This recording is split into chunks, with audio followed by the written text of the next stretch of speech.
pero le dio fuerte a la crítica, en realidad ideológica, de la propuesta política del diputado Milei. Javier Milei considera que el Banco Central, así como está, para financiar al Tesoro no sirve, que en realidad es una máquina que se utiliza para endeudarse y que la utiliza o la mal utiliza la administración pública. Entonces, sobre esa propuesta que fue tan criticada por Pelle, lo tenemos a Javier Milei para darle respuesta, ¿no? Ya que Pelle no quiere hablar, por lo menos públicamente, con todos los medios, sí queremos desde este espacio darle la posibilidad a Milei que argumentativamente nos cuente por qué lo que dice o no dice de él, el presidente del Banco Central, tiene asidero o no.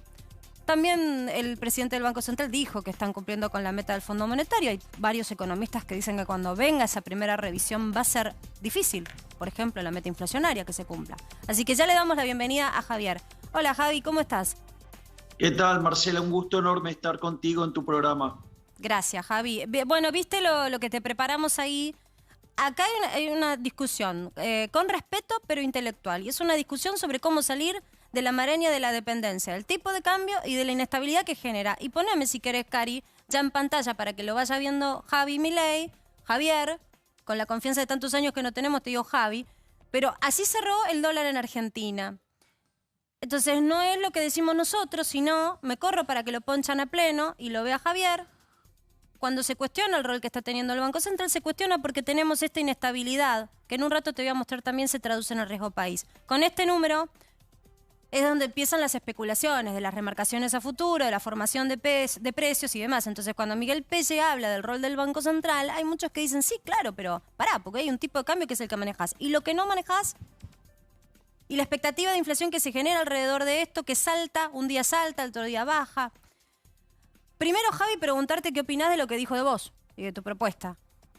A ver, no es la primera vez que el presidente del Banco Central tiene una apreciación desafortunada sobre el rol de la política monetaria, por decirlo de alguna manera. La primera crítica que me hizo en su momento el presidente del Banco Central, verdaderamente algo fuera de lo normal y casi inesperada, lo que dijo, porque es aberrante en términos de análisis económico, fue que dijo que la propuesta de Milei, o sea, la propuesta que yo tengo, digo, de eliminar el Banco Central, básicamente lo que escondía era un fuerte ajuste fiscal. Lamentablemente que un presidente del Banco Central diga semejante cosa es aberrante porque, primero porque no conoce algo básico que deberían saber todos los economistas, que la realidad es que también la profesión está bastante flojita en algunas cosas. Entiendo. Que es algo que se llama principio de clasificación efectiva en los instrumentos de mercado. Es decir, si vos tenés política monetaria, te vas a dedicar a los precios y si tenés política fiscal, lo arreglás con política fiscal. Si vos tenés un problema de déficit fiscal, el problema de déficit fiscal lo tenés que arreglar con financiamiento, no con emisión monetaria. Primer punto grave en la reflexión del presidente del Banco Central, porque implica, si vos quisieras tener Banco Central, suponete un Banco Central independiente, ahí ya tendrías un problema de muy mala definición, porque lo que estás diciendo es que estaría atado a la política fiscal, lo cual, digamos, o sea, es una definición aberrante. Segundo, o sea, entonces tenemos una definición que implica, digamos, todo lo que está mal en materia de Banco Central. No conocer los elementos básicos de la teoría económica. Y después, lo otro que hay que tener en cuenta es que los bancos centrales no existen en rigor para evitar recesiones. Eso es una interpretación de muy baja calidad, de muy mala calidad, por decirlo de alguna manera. A ver, Javi, vamos de nuevo. Por sí o por no, entonces decís, es mentira, no es real que los bancos centrales puedan evitar una recesión. Recesión, para que todos entiendan, es enfrió la economía tanto que vos no creces. A ver, primero hay que sacar el problema del ciclo económico, si vos querés una recesión, de lo que es el crecimiento económico, que es una cuestión de largo plazo, que tiene que ver con la acumulación de capital, de trabajo, de capital humano, ¿sí? Y de tecnología. Digo, hay que separar el problema del ciclo de la tendencia, por decirlo de alguna manera. Con lo cual ese es un primer punto, que si el Banco Central está pensando en meterse ahí, está haciendo una macana. Segundo punto, lo que tiene que ver con el ciclo económico. La realidad es que el ciclo económico, si no, digamos, salvo que tenga un origen monetario, por ende, digamos, fue gestado por la propia política monetaria, por ende, digamos, o sea, el problema arrancó antes. Si el problema viene de otro lado, es falso que, digamos, vos tengas que utilizar la política monetaria para eso. A ver, Es decir, o el Banco Central sí. para eso. Es decir, esas son las cosas que después, o sea, lo terminamos pagando muy caro. Yo, digamos, o sea, yo creo que el problema con este debate es que hay que ir a la naturaleza esencial de por qué existe el dinero. El dinero, Dios, si me permitís, Marcela, yo Dale. hago... Me gusta digo, este debate. ¿Por qué existe el dinero? Porque necesitamos... Voy tirando cosas. Porque necesitamos poder tener una unidad de transacción. Vos me das algo, yo te doy algo a cambio. Si no, estaríamos en el trueque. Por eso, por ejemplo, debería existir... Bueno, es que, a ver, hay que ir justo, remontarse hasta el trueque. ¿Cuál es el problema del trueque? Que yo si quiero comprar algo, necesito que aquel que yo le voy a llevar mi bien, tiene que vender, él justo tiene que querer lo mismo que yo quiero. Sí. Lo que se llama la doble coincidencia. O sea, yo quiero comprar el bien A y tengo el bien B. Entonces le tengo que llevar al productor de A mi bien B, pero necesito que él lo quiera para poder intercambiarlo. Si no, tengo un problema. Se llama problema de la doble coincidencia.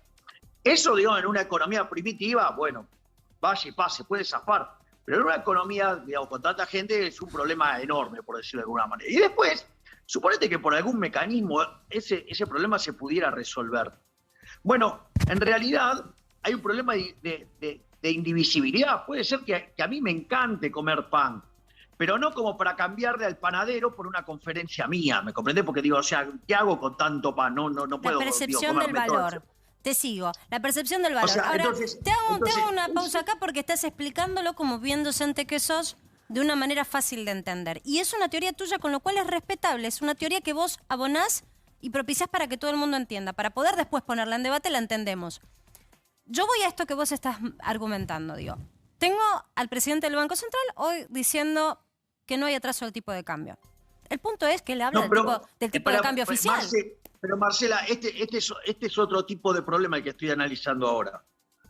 Que es porque con yo voy el a un origen punto, que yo voy a un punto, Javi, que es de cuando hablamos de lo que la gente quiere, yo no puedo desconocer que en mi país, me doy vuelta y vuelvo a ponerlo, cuando vos hablás, vos tenés que lograr canjearle lo que vos tenés a alguien y que ese alguien lo quiera. Y en teoría eso pasa con el peso. Ahora, cuando yo voy, chicos, pongamos la placa, mírala, y cuando yo voy y veo que tengo un tipo de cambio, más de un 80% por encima del tipo de cambio que el Banco Central se jacta de poder cumplir, ¿qué es lo que la gente quiere?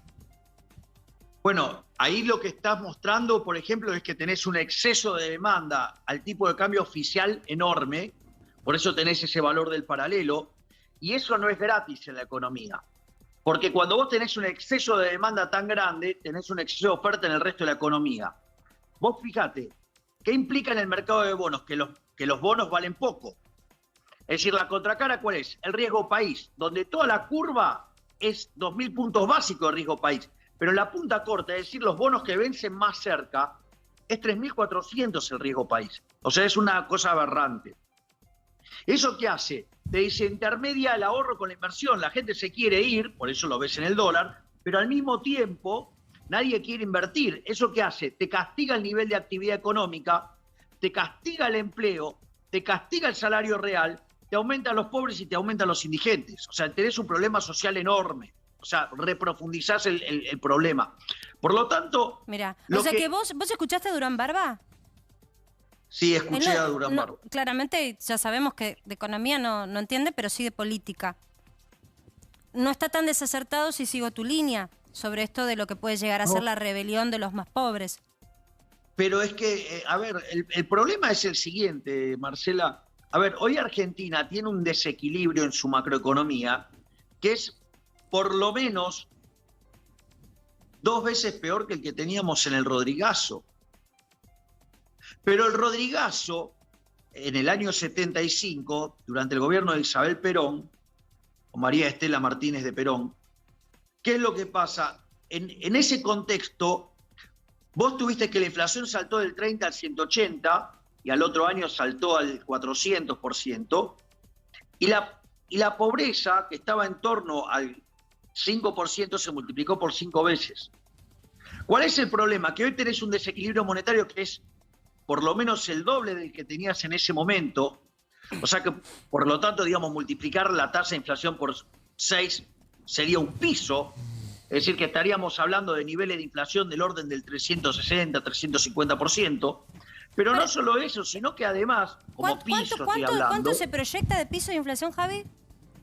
No, esto no es una proyección. Yo estoy diciendo que si vos replicás el Rodrigazo, aun cuando tenemos una situación mucho peor, lo que pasa es que vos en el Rodrigazo partiste de 5% de pobres y saltaste a 25%. Pero acá estás partiendo de 40%. Claro. O sea, vas a tener un desastre social. Es decir, la situación es extremadamente compleja. Probablemente los números, si vos actualizaras hoy la EPH, la cantidad de pobres indigentes estaría muchísimo más grande. Sí, la base de medición del INDEC es eso. Bien. Claro, porque vos venís con lo que va del año, acumulás 23% de inflación, pero eso anualizado te da 85%, por decirlo de alguna manera.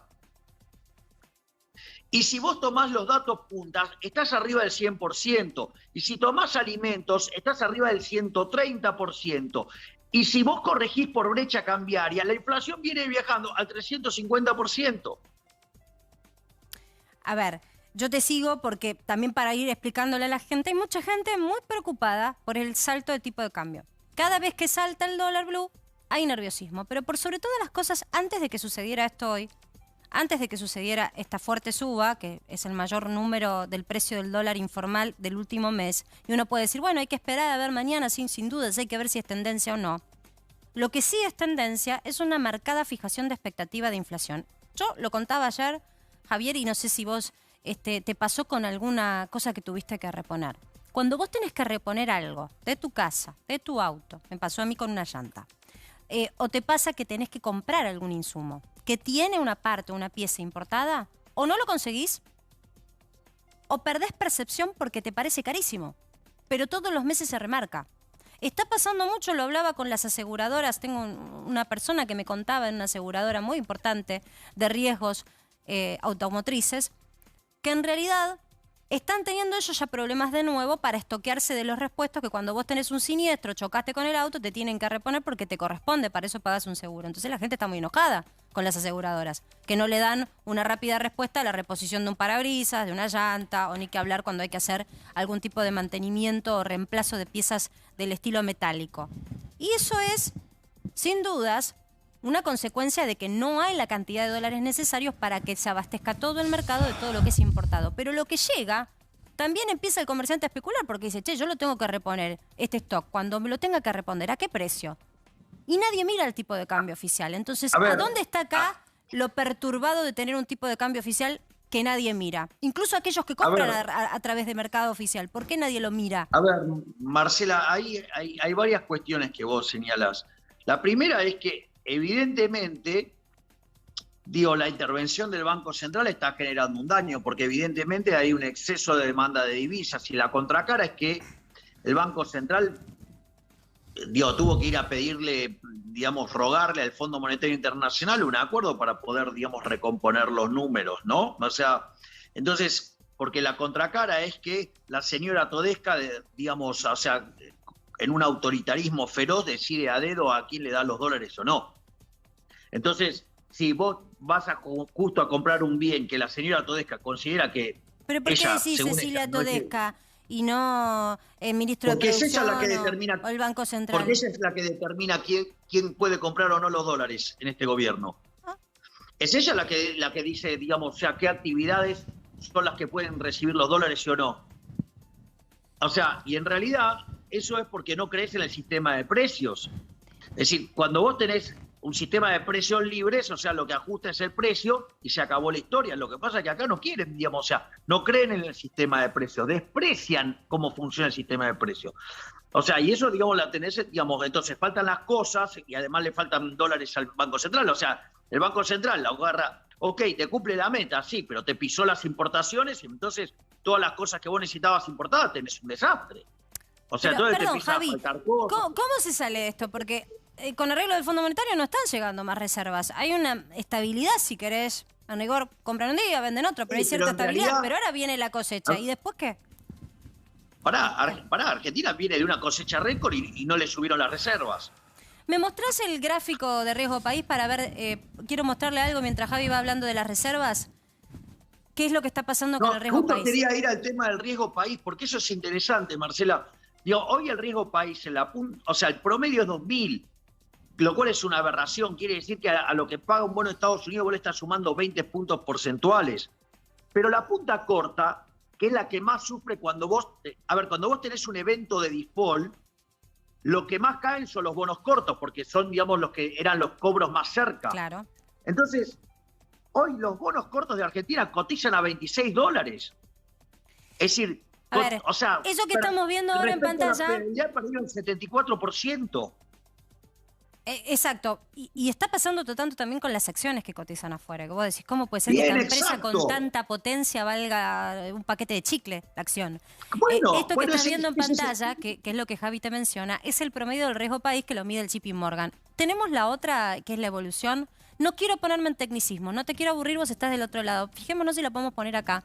Yo quiero mostrarle algo a Javier a ver si me lo hacen entender y él me logra hacer entender y se lo consultamos y se lo vamos a consultar a todo economista. Porque, venite, nos habían dicho que con el arreglo con el Fondo Monetario íbamos a lograr cierta estabilidad en la economía. Se puso en debate, y no lo puso en debate la periodista que te habla, sino que lo puso en debate una fracción de la coalición gobernante. Yo lo que te estoy mostrando es el riesgo país, que en tu casa decís, ¿qué me importa? Es chino. Básicamente es el sobrecosto de tasa de interés que tiene que pagar Argentina en relación a otros, a los países hermanos. En función de este índice se hace comparado con Estados Unidos. Pero ahí vos mirás cómo está rankeado también en relación a Brasil, a Paraguay y demás, que no tienen estos números. Y lo problemático del caso es que cuando vos vas y te enojas con el banco porque la tasa de interés es altísima, también viene de acá, de los costos de buscar dinero afuera, que las empresas no tienen para financiarse hoy afuera, porque es muy caro.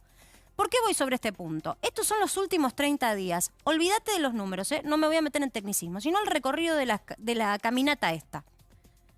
Cerraron el acuerdo con el Fondo Monetario, en marzo dijimos vamos a tener estabilidad. Ahora, ¿qué pasó? Porque en el último mes, tomo abril y tomo mayo, la calerita no bajó.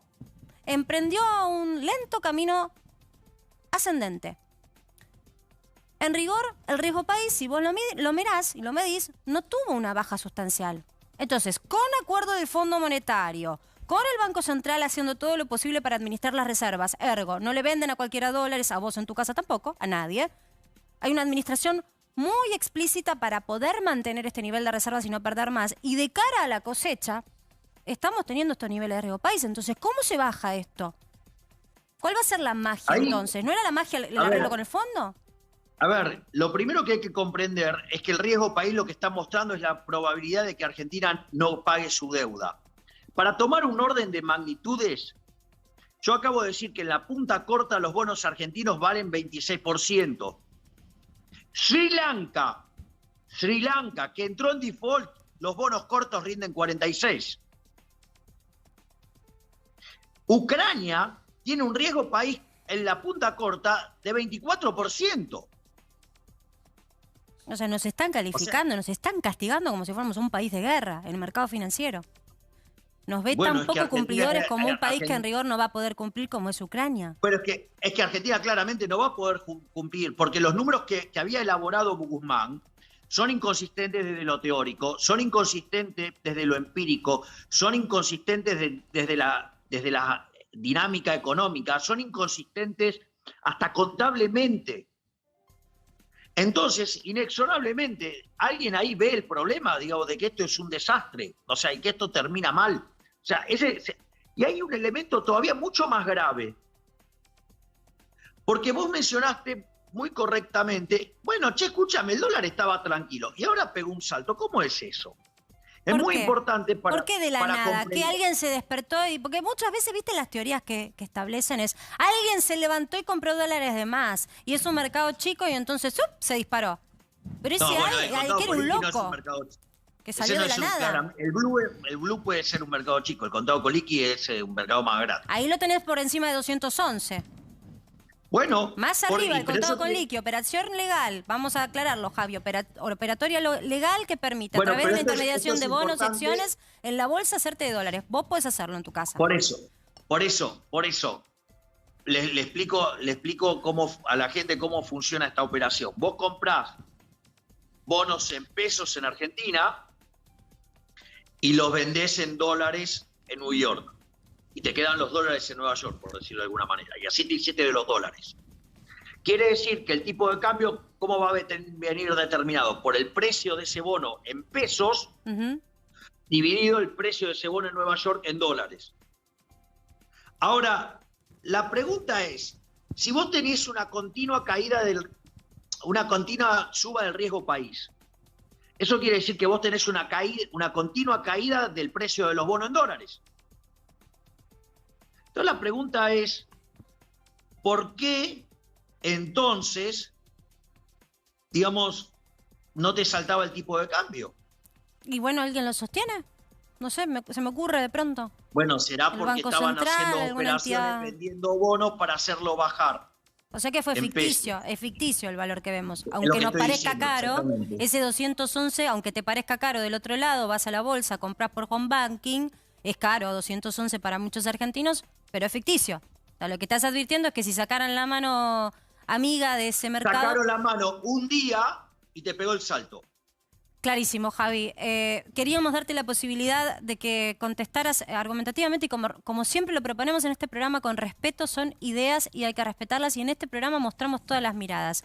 Dijo algo Miguel Pelle hoy y solución a voz directa, me parecía justo también darte este espacio y de paso aplicar un poco de tus teorías y proyecciones sobre lo que va a pasar. ¿Puedo hacer un comentario?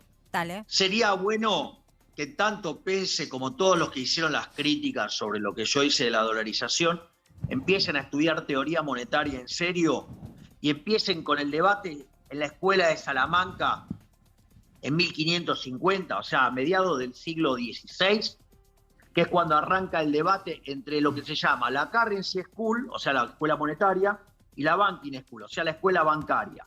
Y cómo ese debate, desde la escuela de Salamanca, pasa por Italia y termina en Inglaterra, y en algo que se llama la ley Peel. Cuando vean eso, van a descubrir que para lo único que sirve el Banco Central es para dar asistencia al sistema financiero en caso de que haya una corrida, porque tenés un sistema de encaje fraccionario. Si vos no tuvieras un sistema de encaje fraccionario, vos no necesitarías tener Banco Central, porque por lo único que existe el Banco Central es por eso. Y que no vengan con esas tonterías del shock externo, porque eso que es un problema de inflexibilidad de precios. Muchachos, a ver, si yo tengo un problema de inflexibilidad de precios... Mira, yo, por ejemplo, hoy daba una conferencia, ¿no? Digamos, en un lugar donde había los empresarios muy importantes de Argentina. Me enteré ¿sí? que estuviste con los número uno ahí, los multinacionales y más. Digo, porque cuando critican muchos empresarios, a mí me da gracia porque después están sentados escuchándote. Es raro esto, ¿no? Bueno, hay que ver si cuando dicen que me critican no es una nota operada por gente que dice que fue cosas que pasó en un lugar y no fueron, ¿no? Pero no importa. No importa, eso dejemos esos detalles para otro lado.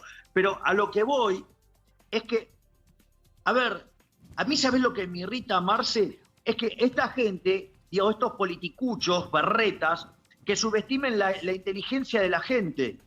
Es decir, ¿acaso creen que un empresario no sabe lo que es un contrato futuro? ¿Acaso creen que no saben lo que son las opciones? ¿Acaso, digamos, vos cuando has visto operaciones de mercado, ¿acaso vos te crees, porque el ejemplo, que una empresa petrolera, si quisiera, no podría hacer sus contratos en términos de WTI para tener hedgeado el riesgo de que se le mueva el precio del barril del petróleo? Entonces, me parece que eso es humillar, subestimar y denigrar a la gente. Es una verdadera locura. O sea, a mí yo lo que no puedo aceptar es que gente tan limitada mentalmente como los políticos argentinos quieran imponerle sus restricciones mentales al resto de los argentinos. ¿Me comprendés? Bueno, hay una realidad que, Javier, Cuando nosotros decimos que hacemos esta propuesta para que sepas de escuchar todas las voces, a nosotros nos llegan respuestas no de gente que no comprende, sino al contrario, de gente que agradece poder escuchar todas las voces. Así que nunca hay que subestimar. A la gente entiende. Lo que pasa es que hay que explicar algunos temas y darse esos tiempos. Javi, gracias por participar de Para que sepas una vez más. Como siempre, estás invitado en este programa, Todas las Voces. Chau. Para mí es un placer. Gracias, Hasta la Marcela. Hasta próxima. luego.